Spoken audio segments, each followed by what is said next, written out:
It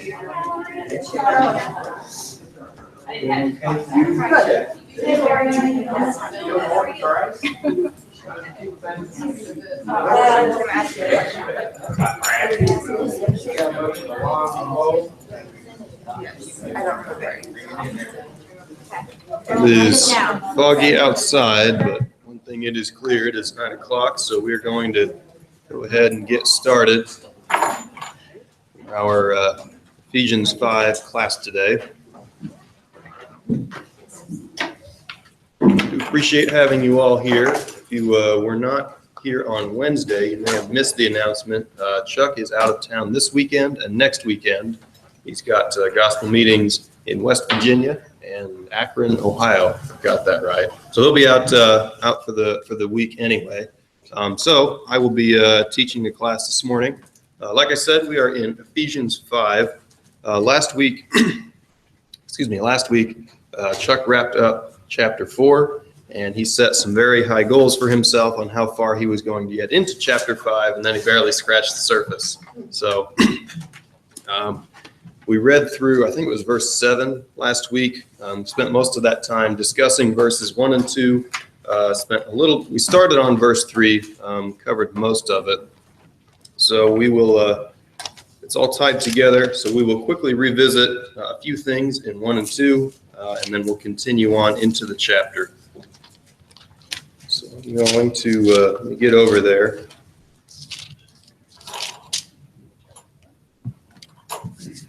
So Ephesians 5, Jesse, can you read the first 2 verses in that for us to get us going? Therefore be imitators of God as beloved children, and walk in love as Christ loved us and gave himself up for us, a fragrant offering and sacrifice to God.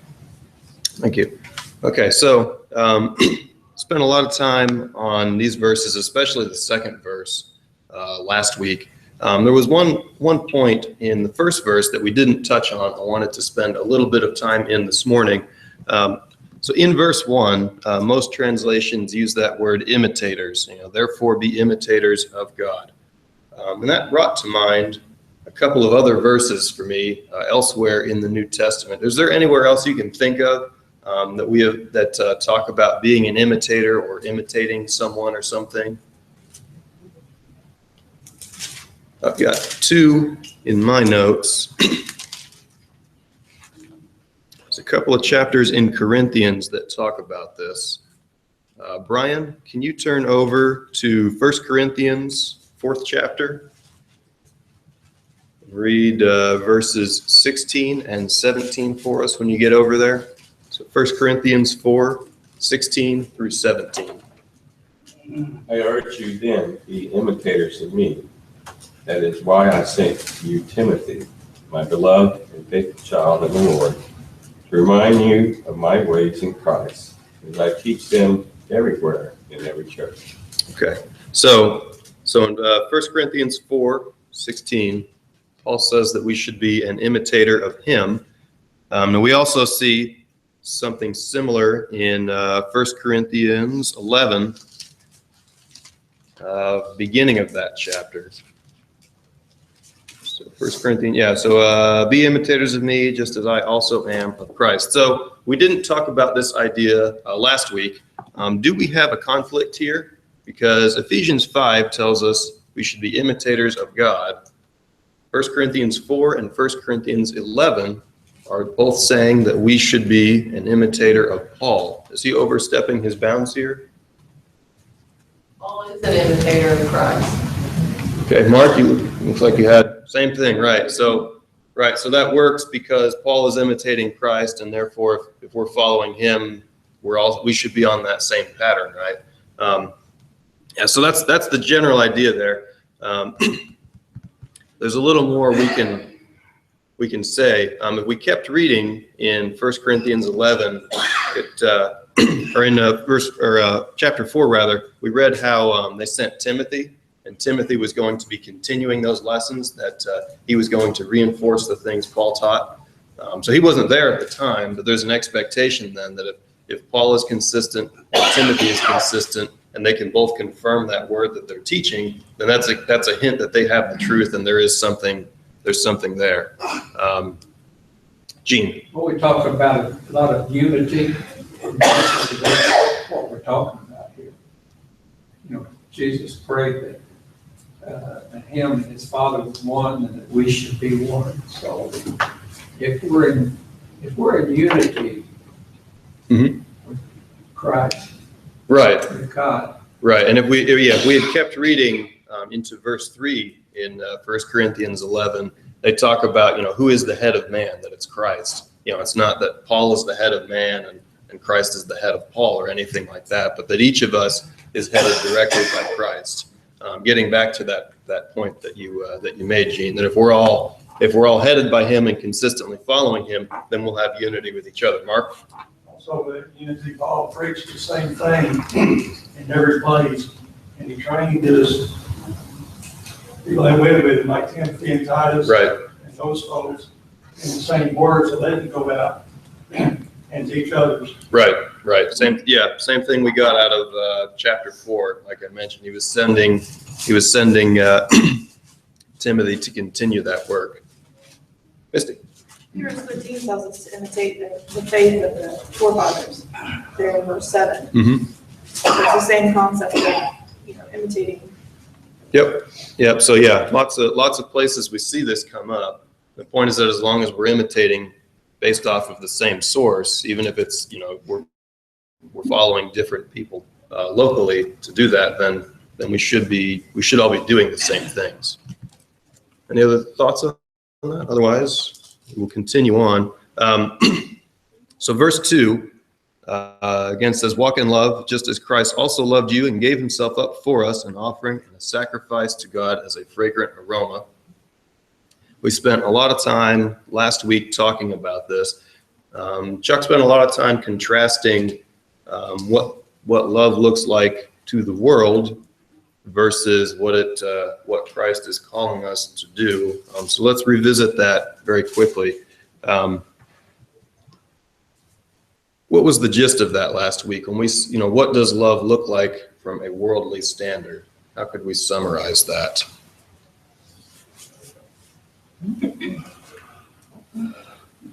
Mallory. Love, according to the world, is more of like a permissive type of attitude where they just allow you to get away or do whatever you want to do, and everything you do is okay. Right, I'm okay, you're okay. We may be doing different things, we may have different ends, but as long as you're not hurting anyone and I'm not hurting anyone, certainly it's okay, right? Janet? It's more of a feel good. I feel in my heart. I feel, it's. All you really have is feel, because it's so general and so vague, right? Because if I have a specific notion of what it is and you have a specific notion of what it is, they might conflict, and certainly that couldn't fit with that idea. So all we're left with is the feeling that it gives us.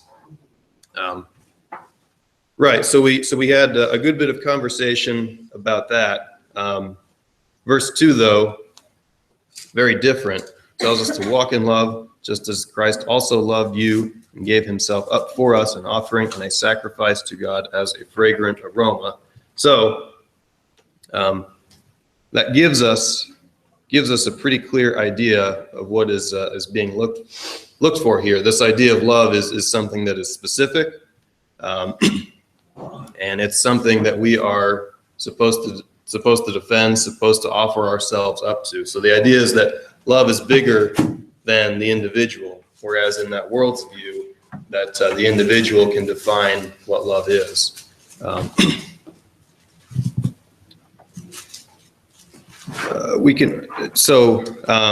Again, back in chapter 4, talks about this idea, gives us a way to help demonstrate it.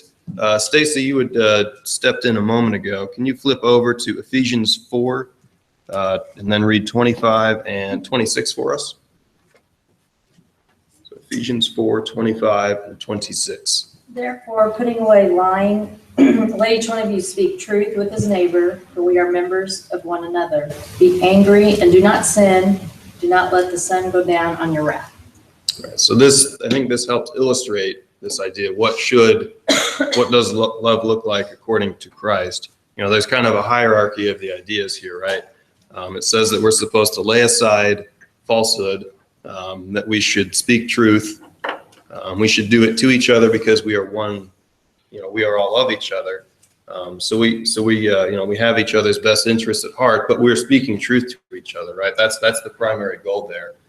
It's not to make each other feel good or make each other comfortable in every situation, but that we should ultimately be aiming for truth in all of those relationships. So that might require us to have hard conversations sometimes, might put us in a position where we have to say what truth is and, whether a person is or is not aligned with it. But that's what we're being called to do there. And it gives us that reasoning right at the end of the verse. For we are members of one another. So that's verses 1 and 2. Anybody has anything else? We'll certainly take that now. Otherwise, we will move on. Janet, can you read in chapter 5, verses 3 through 5, please? But fornication, all uncleanness or covetousness, let it not even be named among you, as is fitting for saints. Neither filthiness nor foolish talking nor coarse jesting, which are not fitting, but rather giving of thanks. For this you know, that no fornicator, unclean person, nor covetous man who is an idolater has any inheritance in the kingdom of Christ and God. Okay, so somebody jog my memory. Verse 5, when it's talking about immorality and impurity and greed, is it that we should have less of that than the world around us, or none of that? None, right? It's pretty clear about that. Must not even be named among you. It says in verse 4, there must be no filthiness or silly talk or coarse jesting. So we pretty clear, we can see in the verse it says none of that. And then verse 5 kind of brings that idea home. For you know that with certainty no immoral or impure person or covetous man who is an idolater has an inheritance in the kingdom of God. So if we have any of those things that we are known by, then we're not going to have that inheritance. So pretty clear. It's a tall standard for us to live up to. So when we say that we are not, none of us are going to do those things or be known of those things, what does that actually, I want to talk about what that means for us. Is it enough to just not do them ourselves, or is this calling for something more? Tina? Participate in that thing. At a minimum, right? And when you say participate, what do you mean by that? Listen, to take part in. I mean, if you're standing around a bunch of coworkers and they're telling dirty jokes or they're misbehaving in, a non-Christian way, then you need to walk away, or you need to say, hey, I can't be a part of this. Right. So you're getting exactly where I wanted to go. It's not just that we shouldn't be the person telling, but it's also that, we shouldn't be abiding it. We shouldn't laugh along or just passively wait for that part of the conversation to end so then we can re-engage. If we don't make a stand and we just stand there quietly, it's the same as condoning. And that's pertaining. Right. So if we go back to verse 3, they're saying it shouldn't even be named among you, which is to say that you shouldn't be known for these things. That's telling us there. It's not just that we shouldn't be known as the guy telling the joke or doing that, but also we shouldn't be known as the guy who appreciates that as well. If somebody knows, oh, you can take that joke to Dan, he'll get a good laugh out of it. Something's not right there. So there's a lot of application for this, Gene. The important thing is, it's easy to be intimidated by those environments and circumstances. And my experience has always been that once you make that move and you continue to do that, you're going to grow stronger and stronger and not be intimidated. In all my life, I went to a lot of meetings, whatnot, and I know I had one time my best my roommate was a gentleman that, he was the only one that ever beat me to bed at night. And I knew where he was. Uh-huh. You know, he wouldn't hang around the party or the group or whatever. So like, Laura said, you just gotta walk away. So yeah, so there was no doubt what that friend was known for, right? You know, there was no confusion about what he was and was not about.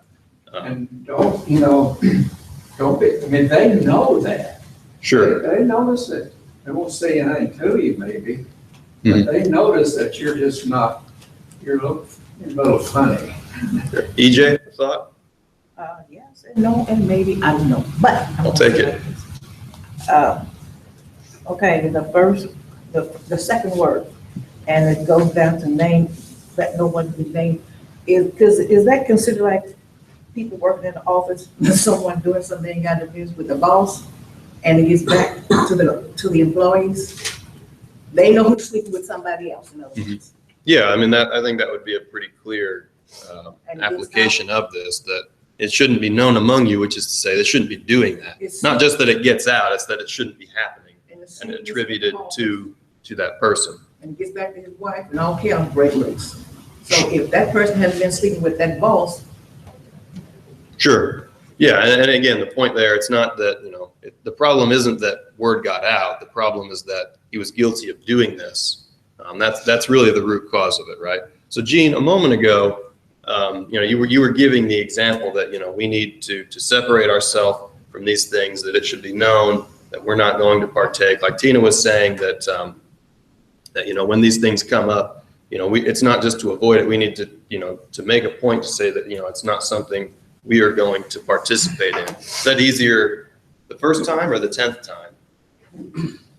Yeah, it's not easy, any of them, but once you make that stand, it's easier to stick to it. Sure. Than to initially do. Once they know that about you, now you've got something to stick to. But that first time you speak up, you're setting yourself apart, right? Yeah. And that's not to discount this. It's not going to be necessarily the easy, an easy thing or the automatic thing to do. The easy thing is to lay low and wait it out, or just kind of go along with it.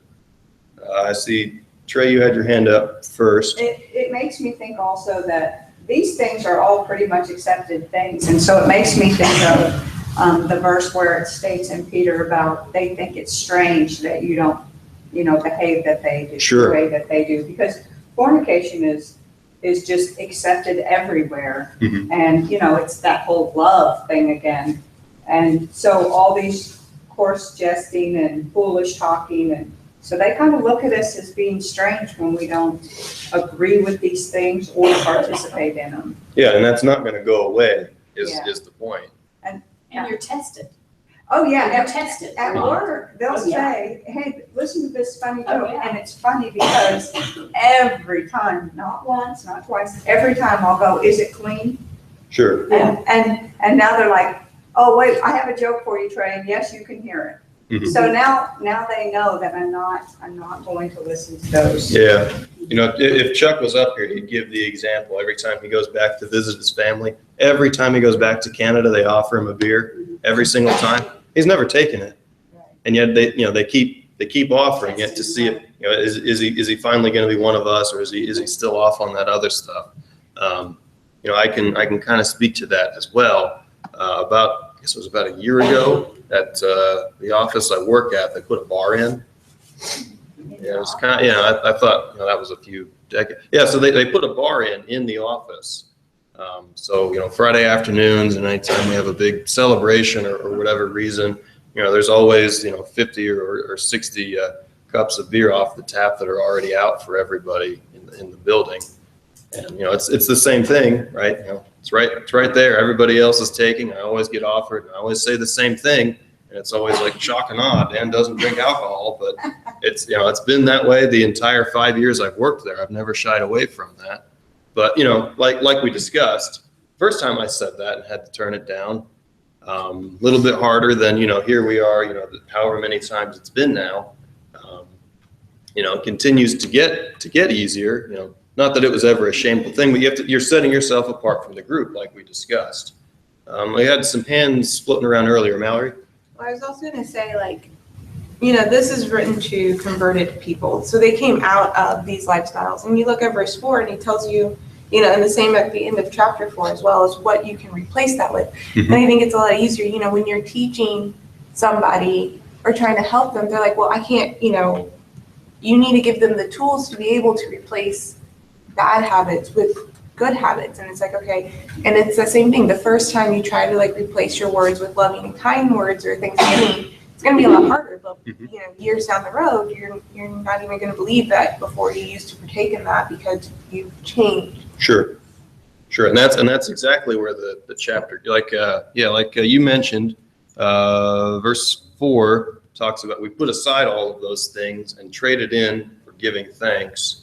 That was actually the next place I wanted to go. You know, this is one of those passages we go to talk about, you know, how do we break bad habits? How do we break out of cycles of sin? Things like that. So that leaves us with the question here, giving thanks for what? Based on these previous verses and what we've already talked about, what should we be thankful for? Having courage not to do what they do. In about a nutshell, it's just like the old saying, just because they do it, that don't make you do it. And if you're around 1,000 people who's doing wrong and you know right from wrong, you don't enough to do it, then you need to suffer the consequences because they know the consequences. But like somebody said, it's the love of the world. They don't want to be left out. That's that void being filled. Sure. So you're right. So that being said, you know, we're saying what should they be turning to? What should they be thankful for, Mallory? I think, you know, at the end of verse 3, it says, as is proper for saints. So you're thankful for being one of the saints. You're thankful for being saved, sanctified, you know, having that hope of heaven. Right. Ultimately, all being a reference back to verse 2, that, you know, we're walking in love just as Christ had loved us and gave himself up for us. That point is that was done before we knew that we needed it. So by the time we were aware of that need, that path had already been made clear for us. We just had to step onto it. Tina, you had your hand up a moment ago. Where's the verse that I can't find it? That we're to be a peculiar people. You know, we're supposed to be set apart from other people. You know, it's First Peter. But you know that right there is an example. We aren't to be like the world. We're to be set apart. To be a peculiar person. Mm-hmm. Not peculiar for the sake of being peculiar, right? Peculiar because we are living in a way that has taken us in a direction different than the world. There's a lot of ways that we could be just different from the world that wouldn't necessarily lead us anywhere, right? The point is not just to be contrarian for the sake of being contrarian. The point is that, you know, we have a specific set of standards that we are trying to live by, and that as it is, takes us away from the general trajectory of the world. So we read, right, so we read 3 and 4, verse 5 again. For this you know with certainty that no immoral or impure person or covetous man who is an idolater has an inheritance in the kingdom of Christ and God. What are they, just very quickly, what are they referring to with that inheritance? What is this all pointing toward? I heard it somewhere. Heaven, right. So the reward here is heaven. Conspicuous by its absence means then that, you know, there's nothing worldly mentioned here. So the gain for doing all of this and going through all of this might not come in this life, right? That's to come in. That benefit is all reserved for the world to come. We might have a series of challenges that don't appear to have any immediate payoff in this life. You know, we might go through things and face these things down. You know, live in this different way, and that's it, right? You know, there's no immediate reward for being different. There might not be. It might not feel like it's a commensurate payoff at this time, but we hold that up in the eternal sense. We're going to make out, you know, very, very well because of, again, that gift that was made available to us. So that takes us through verse 5, unless anybody had anything else that wanted to chip in. Laurie?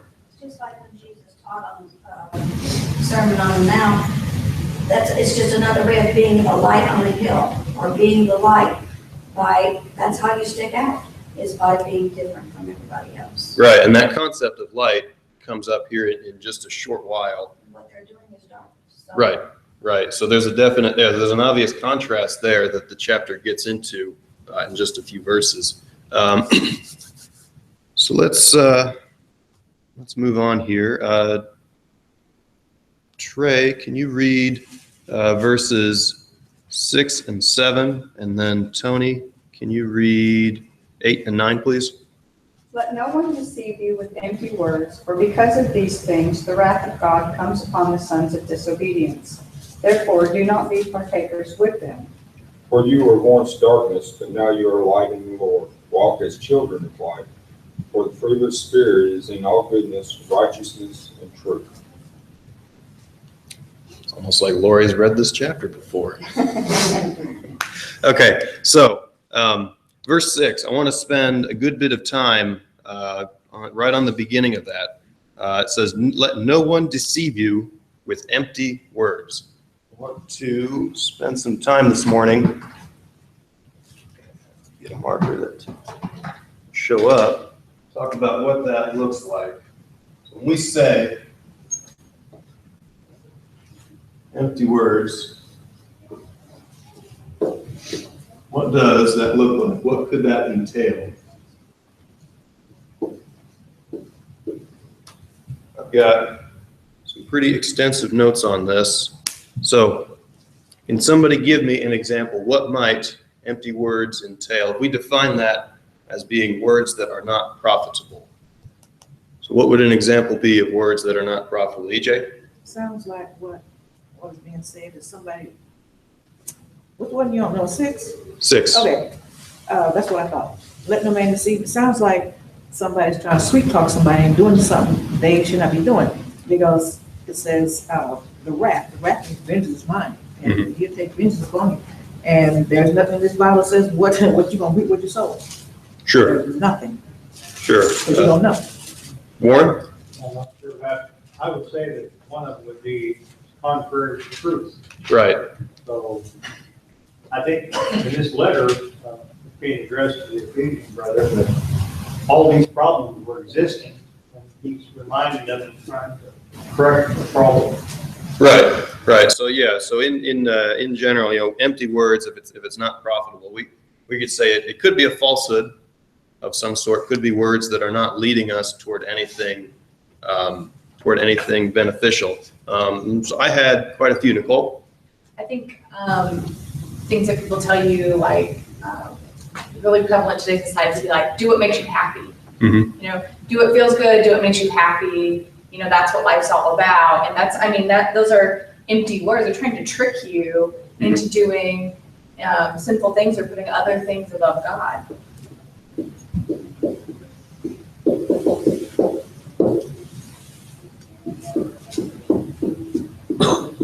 Like we mentioned back in chapter 4, the point is, we're supposed to be speaking truth to each other, not things that just, pursue, our own feelings, but that we should have a higher calling than this. Mallory? Words that aren't backed up by like an authoritative manner. Somebody who, like my brother and I, we would do this all the time, like promise them something else, but we had no power to say like, hey, Aaron, I'll take you to Disney when we're growing up, because we're not the parents. We don't have that authority. So if you're listening to people who don't have the authority to say, yes, you can go to heaven by listening to me, you're just listening to empty words. Like that.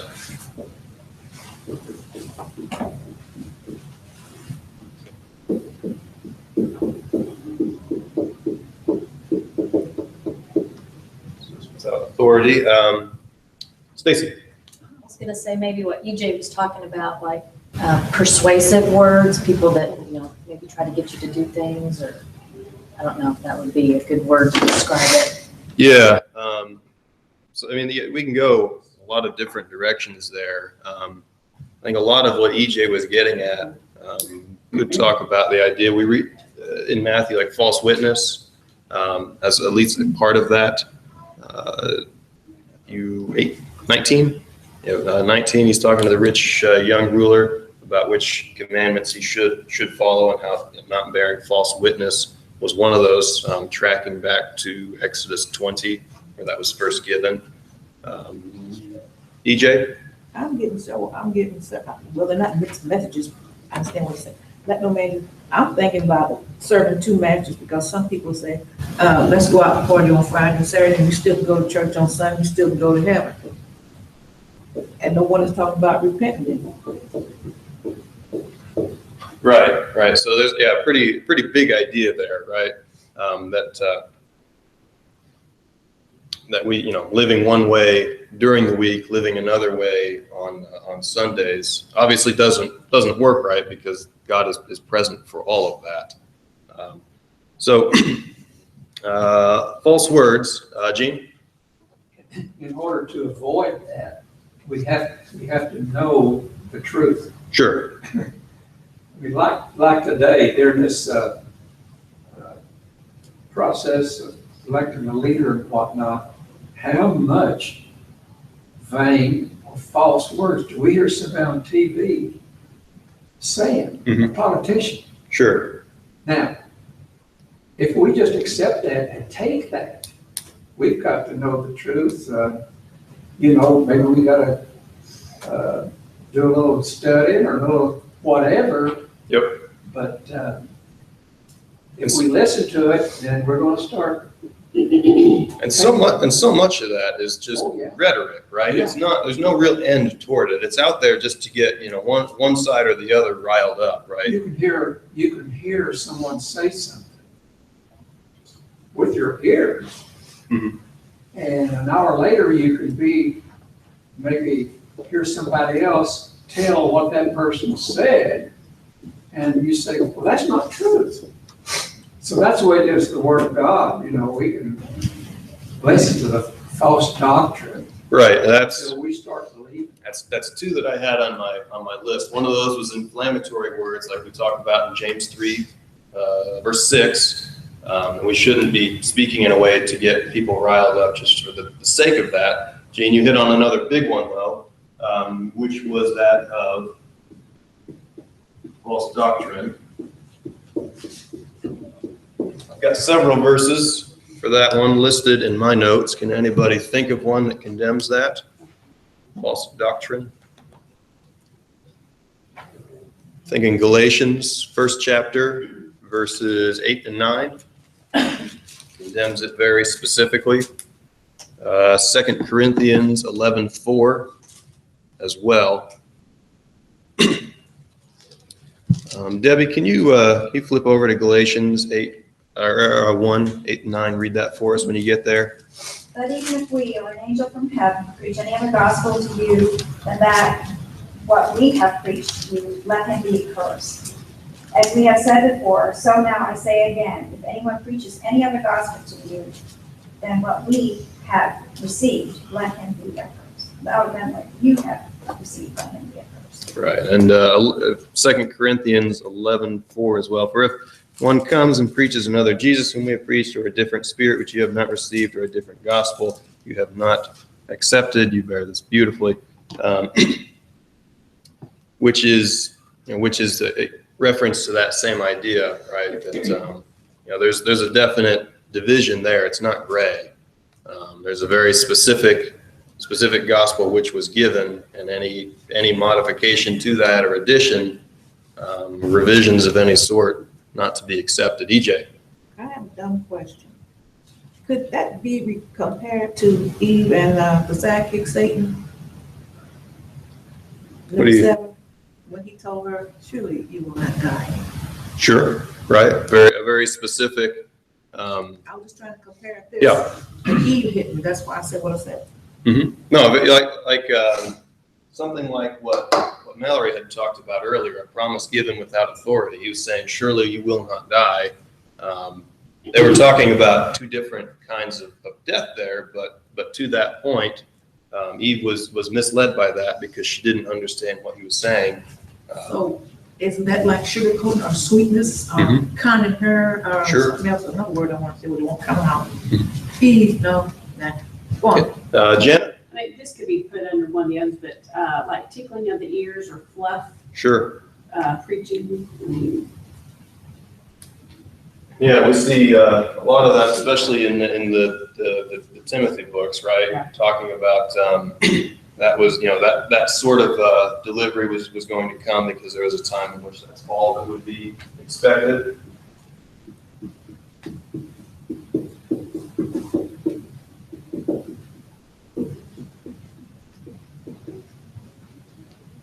Okay, I've got quite a few on my list still. Stacy? What about gossip? That was my next one. Big one, right? Talks about that quite a bit. 1 Timothy 5:11-14. Obviously, Proverbs is full of that as well. A lot of condemnations of the practice, both giving and receiving, right? Same as what we were talking about earlier. Is that it's we shouldn't be the person known to deliver gossip. Shouldn't be the person who's got an ear out for a hot take either. So I like that one a lot.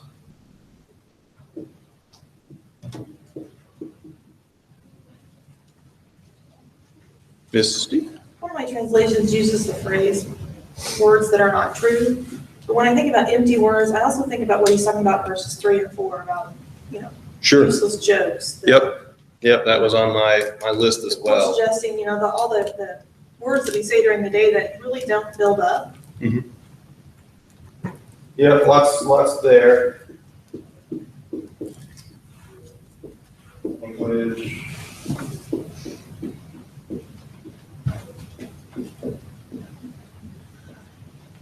That fits with a lot of the commentaries that I looked at, like we touched on in the very beginning. Empty words, not just something that is blatantly untrue or obviously harmful, but could just be something that is not profitable. It begs the question, right? Are those the kind of things that we should be devoting our time to? Based on what we were reading here with everything that we're called to do, probably not. That's not a good argument to make. Right. So you mentioned, like we had read earlier with the crude jokes in the previous verses, foul language goes right along with that. That was brought up back in chapter 4, 29th verse. Also comes up elsewhere, Colossians 3:8. It's in one of those lists of criticized activities. I've got one other big area on my list, and Misty has hinted at it. Does anybody have any others they want to throw on this list, Stacy? I don't know if this is it, angry words? Or that Sure. could be kind of broad, I guess. No, but I mean there is something to that, right? From the perspective of an anger that's baseless or that isn't being managed correctly. Like we've already read in some of the references today. Don't let the sun go down on that because I'm you need thinking to. of the song too, Sure. with. Sure. Trey. And I also kind of think, let no one deceive you with their excuses for why they do these sins. Excuses for, we love each other, that's why there's fornication, or it was funny. I mean, God wants me to laugh, He wants me to be happy. Sure. And we can't make excuses for any sin. Right. We've got a pretty clear standard we are held to. All right. So we've got just about 5 minutes. 5 minutes left here. There was one other big area, and we've danced around it. Warren, can you turn over to 1 Timothy? We're going to look in, I think it's the first chapter. Let me make sure I've got that right. So, 1 Timothy. I do not have that right. Let me take a look here.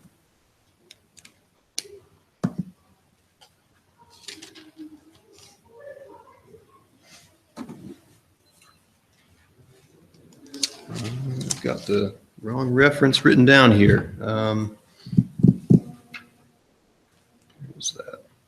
So I'm thinking of, pretty sure I got it marked in Timothy. Maybe I'm wrong. Paul was instructing Timothy to address the women in this group he was going to be visiting, that they needed to stop promoting myths and genealogies. Verse 4. Verse 4? Which chapter? Chapter 1. 1 Timothy 1:4. Okay. There it is. Okay.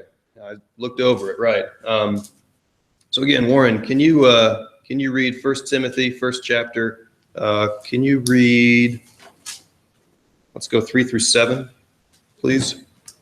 Cover that. I urge you when I went to Macedonia, remain in Ephesus, that you may charge some that are teaching no other doctrine. Nor give heed to fables and endless genealogies, which cause disputes rather than godly edification, which is in faith. Now the purpose of the commandment is love from a pure heart, from a good conscience, and from sincere faith, from which some, having strayed, have turned aside to idle talk, desiring to be teachers of the law, understanding neither what they say nor the things which they affirm. Thank you, sir. So, add to that list, debate over all that.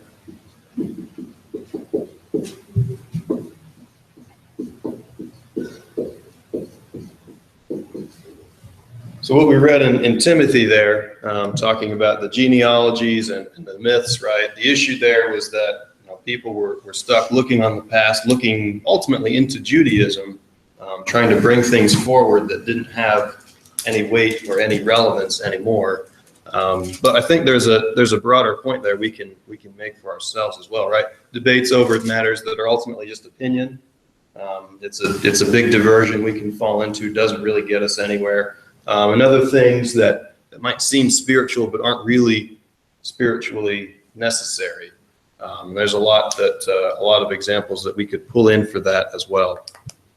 So we've got a good list here, a lot of verses we referenced. Gene? When you mentioned opinions, I feel like that, I always try to do this. If there's something that, that I just can't come down on, and I have an opinion, then I've always felt like you should err on the side of conservative. In other words, there's an old saying, once the horse is out of the barn, you can't do anything. And I think that's what happened. Just look at society today. People didn't all of a sudden start coming to worship services in shorts. Sure. There would certainly be a progression there. I think part, Gene, what we can conclude from that thought, you made the idea that even in an area of opinion, if we're not sure, then we should take a step back and take the more conservative option. Part of that is that we need to be acting on faith, right? That we should have a good understanding for what we're doing, and if we're not sure, then we need to take a step back and we need to do some more study and do some more reflection to come to an answer on that, not just take a shot in the dark and see what happens. I remember my granddad, when I was talking to him at times, he said, Gene, he said, it was something to see your grandma's ankles. And so today, it wouldn't surprise me to see anything. So, but that didn't happen overnight. Right. That happened over years and years. And if you look at the denominations, you see that before it gets really into the church. Sure. I mean, you go by some of these places, it looks like they're having a picnic. Right, and there's a strong point in that, right? Gene mentioned, a lot of this we see, it happens in the world, and then it filters into here. Sure. 20 years later. Right. Are we being influenced, or are we pushing that influence outward? That's really the theme that we've been touching on this whole time. There's a lot of things that we shouldn't be, that we can recognize to be wrong and shouldn't accept. It's not just enough to ignore it or tolerate it. Those are things that we need to push back upon. Misty? When kind of danced around this a little bit too, to tag on to what Gene said, is Jesus said in Matthew to let your yes be yes and your no, no. Mhm. And then in 1 John, the whole book is about walking in fellowship. And it talks about if you say you have fellowship with Jesus, but then you don't walk in the truth, you lie. And I think that that's another form of empty words, is we can say we do certain things, or we believe this way or that. Sure. And then if we don't act that way, they're just useless. I mean, it's just smoke out there talking. It Right. means nothing. Right, It's right. like you make a promise to your child, and if you don't keep it, they know better. Oh, yeah. So we're almost out of time. EJ, your thought? Last thought too. What I've seen on this can tie in with the first verse in number 11. And these angry words, I've seen this. Some people can go off on a person so bad and make them feel bad, so they'll go along with the program. But if they are a Christian and they want to try to keep that Christian, they will do like it says here, fellowship with God. If, don't care if they don't like you no more, walk away. Right, right. So as our class wraps up here, we can call back to what we covered earlier in chapter 4, right, verses 25 and 26. You know, we need to speak truth.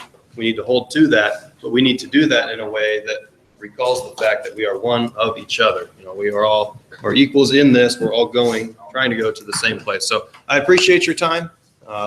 We will look forward to worship at 10.